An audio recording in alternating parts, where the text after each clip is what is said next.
under a pen name. You guys know who it is.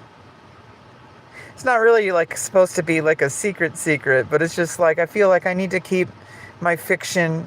Shout out to Limon.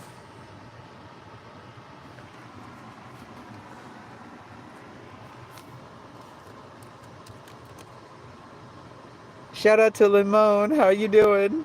How you doing, Limon? Command not found.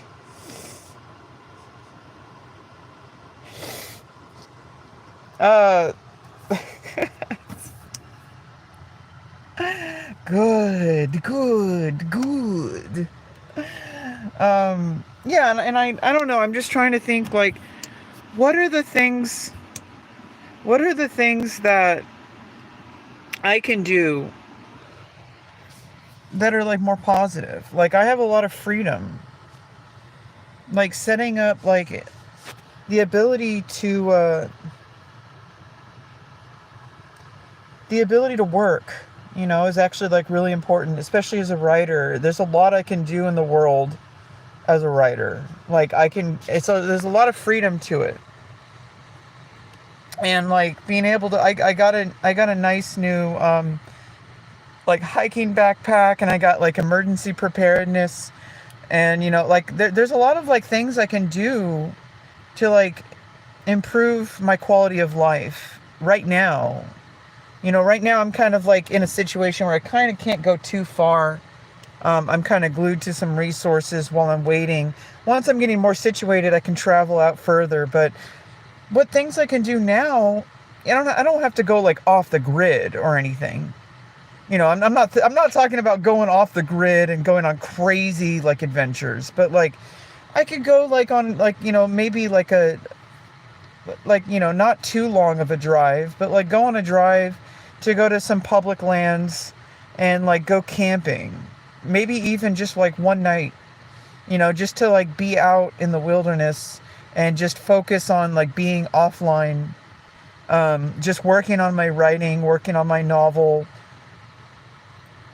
and just taking in, you know, nature. You know, sometimes writing naked? No, not naked. But taking on nature. And sometimes writing requires you to not write, because you need to experience quiet in your brain. And in order to do that, like, going out in nature, even for a few hours. What's holding me back? Nothing really. The only thing that's really holding me back is lack of resources. So money. That's like the only thing really holding me back. There's some internal things I need to deal with. But I'm kind of being gate-kept by a few resources, but I'm trying to, like, reframe things lately, which is why I prepared an emergency preparedness plan, like having a go bag. Hey, Thomas. Like having a go bag. That's something I worked with my ILS coach before he quit. Is having, like, I got like a first aid kit. I need to have, like, you know, backup medications I put in there. And, like, you know, basically, like, I prepared a bag that, like, no matter what, I can have, like, a nice supportive bag. Yeah, exactly. Camping is something that I can do right now, but I'm a little bit scared. And that's what, like, you know, preparation helps. Things are better, but, like, I kind of have trouble starting things. But that's where my routine and, like, just over time, just, like, keep getting back up and keep trying. You know, even when you don't really feel like it. That's actually, like, something I've been doing lately, is I've been able to just make little teeny steps, even if it doesn't feel like it's a lot. It actually is. So like preparing a bag for hiking, not necessarily camping just yet, but even just going out on like rucking. There's actually like there's a whole like section of YouTube dedicated to rucking, and like having like an emergency preparedness kit, so like in case of injury, or in case of like, I need to have backup food, because I'm diabetic. Bringing like emergency like insulin and like sharps container. That's important. I have like, in case like like in case I go like on a bus or a train and I get stuck, I need to be prepared that even if I stay like in a motel or something, there's certain things that I need, that like, like a backup dilator, for example. And so I have in my, so I like prepared that. I put it in the bottom of the bag, like having like an emergency dilator, because I might not always carry my main dilator with me. And so like I have a slightly smaller one that I don't use anymore, because it was only, when I first got the surgery, I moved up like graduated sizes. And so like I don't really use the old ones anymore. And so I could use the slightly smaller one as like an emergency. And like an emergency whistle, in case I get stranded somewhere, like if I break my leg or something. I don't know. Like if I'm hiking, like there's things that can happen while you're hiking that you would obviously, this is what daily exercise comes in handy. You're less likely to be injured if you're already physically fit. That's why I'm like doing squats every day. That's why I'm making sure to like gradually work up towards longer term, more intense hiking. And so like that kind of stuff really unlocks a lot of potential for your writing. A lot of people don't really take that into account. I guess I can't speak for other people. What I should speak for is like myself, is I don't always take into account that like, hey, like this morning, like because I've been like, trying to do new things lately, like preparing that backpack, like going out on a short walk and like thinking differently. And also I switched my caffeine intake to a different caffeine source, to guarana. And no, not guano. It's not bat poop, but to switching to guarana. Like it's kind of like yerba mate. And like I woke up this morning and I had like a little bit of a melody in my head, and I was like, I could go and then I was like, hey, I should write some lyrics, or just, not really necessarily focusing on lyrics. The melody and stuff can come later. All the refining of like music, like writing trance music. I've listened to a lot of trance music, and especially when I was homeless, I listened to a lot of trance music, like Armin van Buuren podcast, The State of Trance, and like Heaven's Gate, and like all the like trance, like podcasts and stuff like that. So I kind of have like a lot of residual like kind of knowledge of like that genre. And so it's like, I should start writing some poetry and taking a lot of the frustration in my heart and putting it out into words.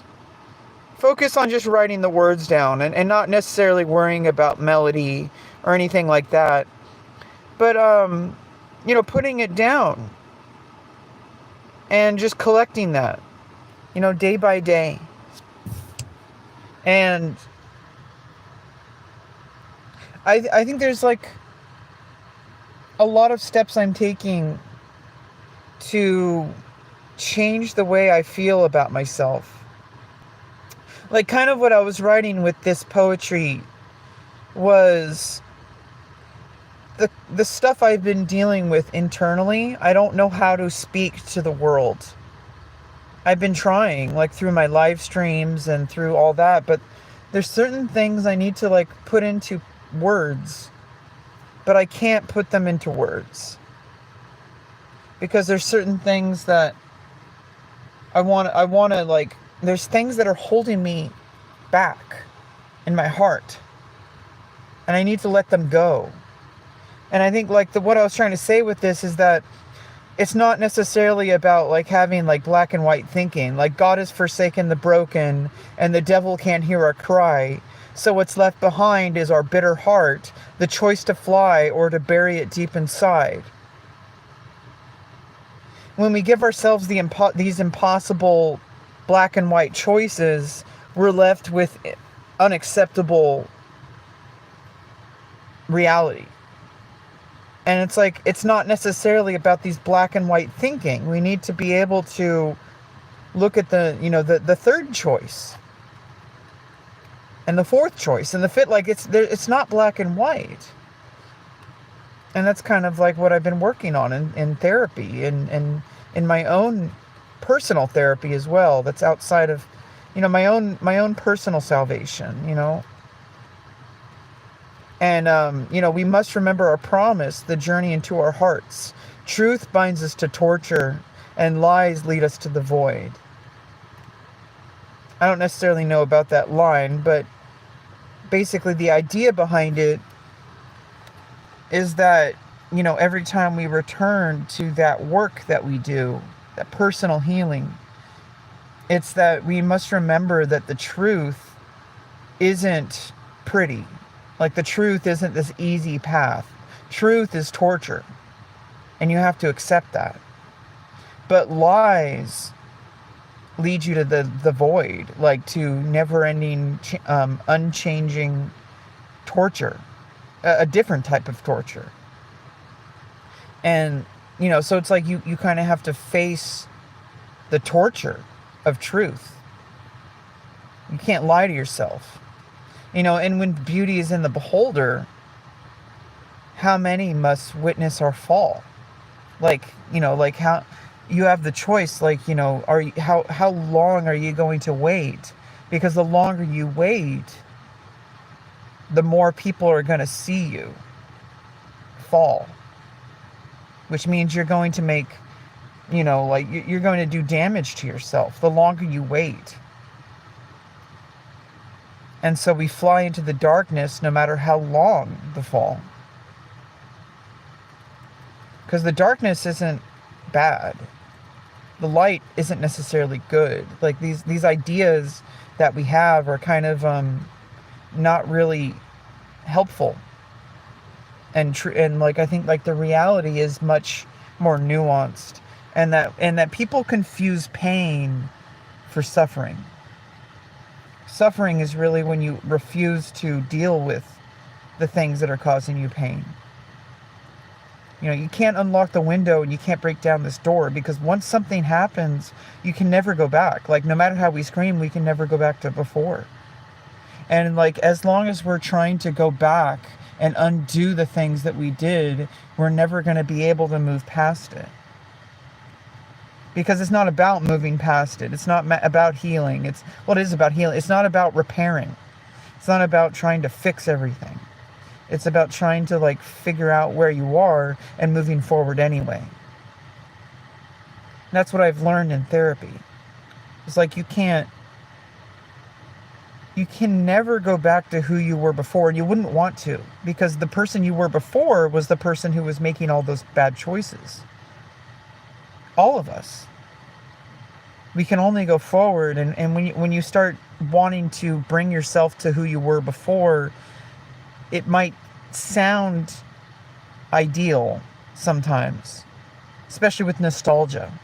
But if you really went back to who you were before, like a lot of us 90s kids, we like have this fantasy about returning to, when we were kids, and like when we watched like Saturday morning cartoons, and like when we, after school, we watched like shows like Gargoyles and like all that kind of stuff. Like, but the reason why everything was so good back then was because we had no knowledge of reality.